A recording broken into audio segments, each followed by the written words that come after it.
So this is part 2 of open dice. Okay, इसमें क्या रहेगा कि क्लोज डाइस दिए हुए रहेंगे, या तो एक डाइस दिया हुआ रहेगा या मोर देन वन डाइस दिए हुए रहेंगे।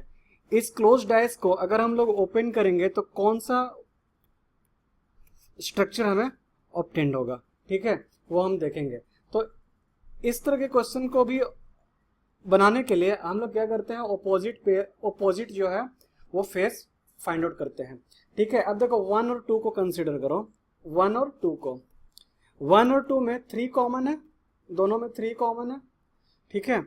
तो हम लोग 3 डाइस 1 डाइस 2, दोनों में 3 कॉमन है। अब डाइस 1 में हम लोग क्लॉकवाइज या एंटी क्लॉकवाइज रोटेट करेंगे। हम लोग यहाँ पर क्लॉकवाइज रोटेट करेंगे तो 3 5 2, इसमें क्लॉकवाइज रोटेट करेंगे तो 3 5 1, तो 2 का ऑपोजिट 1 एक आ गया, ठीक है।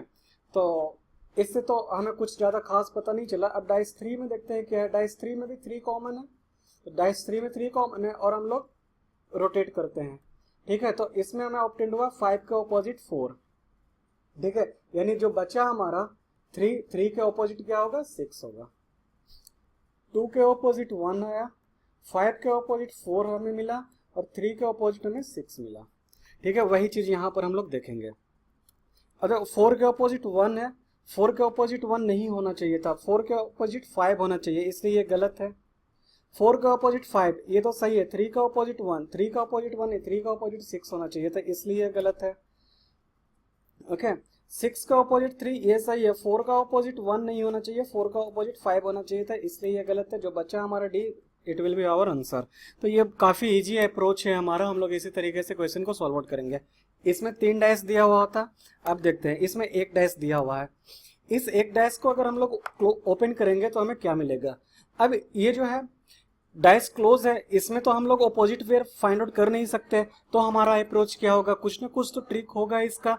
तो देखो हम लोग क्या ट्रिक एज्यूम करेंगे। इसमें देखो ये दोनों जो है, ये तीनों जो है एक साथ कभी नहीं आएगा, मतलब ये तीनों आपस में ऑपोजिट नहीं है, एडजेसेंट है। ये सब ये फिगर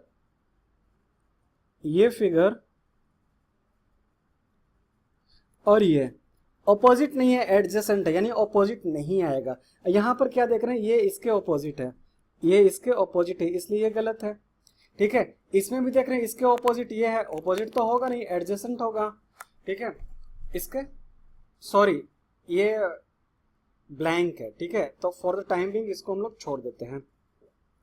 हाँ, इसके ऑपोजिट क्या है, एक क्रॉस है, ठीक है, और इसके ऑपोजिट ब्लैंक है, तो इसके होने के चांसेस है, ये गलत नहीं, एलिमिनेट नहीं कर सकते अभी, इस पर कुछ नहीं हो सकता। इसके जो साइड हिडन है, जैसे इसको अगर फ्रंट मानते हैं हम लोग, तो बैक में कुछ होगा, वही बैक दिया हुआ होगा, यहाँ पर हो सकता है ये क्रॉस जो है बैक में होगा, तो इसको अभी हम लोग कुछ भी नहीं कह सकते।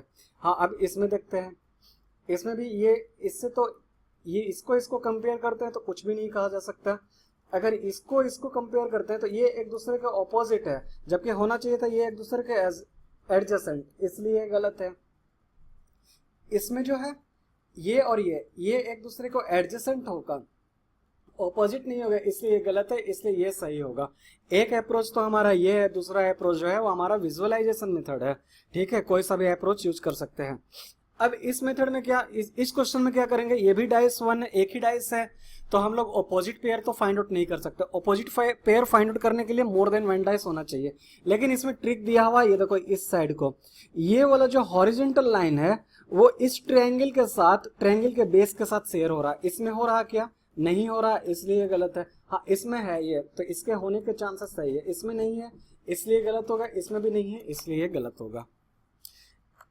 इस तरह का, हाँ, जहां पर विजुअलाइजेशन मेथड यूज करना पड़ेगा तो हम लोग उस क्वेश्चन को ट्राई आउट करेंगे, अवॉइड करना, हम लोग सॉल्व आउट करने की कोशिश नहीं करेंगे, वो टाइम कंज्यूम होगा, उस पर भी सही हो या ना हो हम लोग नहीं कर सकते। हाँ, इसमें भी एक ही डाइस है, लेकिन यहाँ पर देख रहे हैं ये ट्रायंगल जो है, ट्रायंगल का पॉइंट और ये स्ट्रेट लाइन, ये एक दूसरे के साथ मिल रहा, ट्रायंगल का पॉइंट और स्ट्रेट लाइन मिल रहा, तो इसके होने के चांसेस है। देखो ये पॉइंट इधर है, तो एक तो गलत ऐसा ही है, देखो ये स्ट्रेट इधर, इधर पॉइंट है, ये गलत है, और यहाँ पर तो ये इसके साथ मैच कर रहा है, इसलिए ये गलत है, इसलिए ये 1 will be our, A will be our correct 1, ठीक है। अब इसमें जो है 2 डाइस है, 2 डाइस है और वो भी नंबर किया हुआ है, और उस पर भी 3 कॉमन है तो हम लोग ऑपोजिट पेयर तो इजिली फाइंड आउट कर सकते हैं. From dice A 3, from dice B 3, clockwise rotate करते हैं 5 और 2, इसमें क्लॉकवाइज रोटेट करेंगे 6 एंड 4. इट मीन्स 5 का ऑपोजिट 6, 2 का ऑपोजिट 4 एंड 3 का ऑपोजिट 1. ठीक है, 3 का ऑपोजिट 1 होना चाहिए, नहीं है, गलत. 3 का ऑपोजिट 1 होना चाहिए, इसमें है, सही. 3 का ऑपोजिट 1 होना चाहिए, गलत. 3 का ऑपोजिट 1 होना चाहिए, ये सही. अभी 2 सही है. ठीक है, अब हम लोग दूसरा देखते हैं. 5 का ऑपोजिट 6 होना चाहिए. 5 का ऑपोजिट 6 इसमें नहीं है, इसलिए ये गलत हो गया. अब इसमें देखते हैं 5 का ऑपोजिट 6 है, इसलिए ये सही है. यानी 4th will be our answer 29. से इसमें भी 2 डाइस है, इसमें भी 2 डाइस है, लेकिन कुछ भी कॉमन नहीं है. There is nothing common here. 3, 2, 1, 6, 5, 4 कुछ भी कॉमन नहीं है. तो अब हमारा अप्रोच क्या होगा? हम लोग ऑपोजिट तो नहीं फाइंड आउट कर सकते हैं, तो हम लोग क्वेश्चंस को देखेंगे.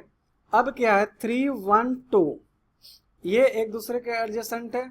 4, 6, 5 ये एक दूसरे के एडजेसेंट है. ठीक है, अब इसमें से देखते हैं कि 3 का ऑपोजिट 4 है, 3 का ऑपोजिट 4 है. 5 का ऑपोजिट 6 है, 5 का ऑपोजिट 6 है, जबकि 5 और 6 एडजेसेंट होना चाहिए, इसलिए ये गलत है. 3 और 1 जो है एडजेसेंट है, इसके अनुसार सही है. 2 और 1 ऑपोजिट है, और यहाँ पर 2 और 1 एडजेसेंट है, इसलिए ये गलत है. अब इसमें देखते हैं 2 और 5 ऑपोजिट है, ठीक है, चलेगा. 4 और 1 ऑपोजिट है, ठीक है, 4 और 1 ऑपोजिट है, ठीक है. 3 और 6 ऑपोजिट है, तो इसके सही होने के चांसेस है अभी, इसलिए टिक लगा देते हैं. But we are not sure. 2 और 1 ऑपोजिट होना चाहिए, यहाँ पर 2 और 1 एडजेसेंट है, इसलिए ये गलत है. So 3rd will be our answer. I hope you are getting it. Okay, so this was our last question, and I hope you have enjoyed with the variety of question. In part 1 also I have solved many variety of question. I can guess no coaching I provided you such a variety of question with such a logical tricks and tips. And our part 3 will be our next video, that is part 3. Sorry, that is part 3 will be fill in the blank based. You will enjoy that.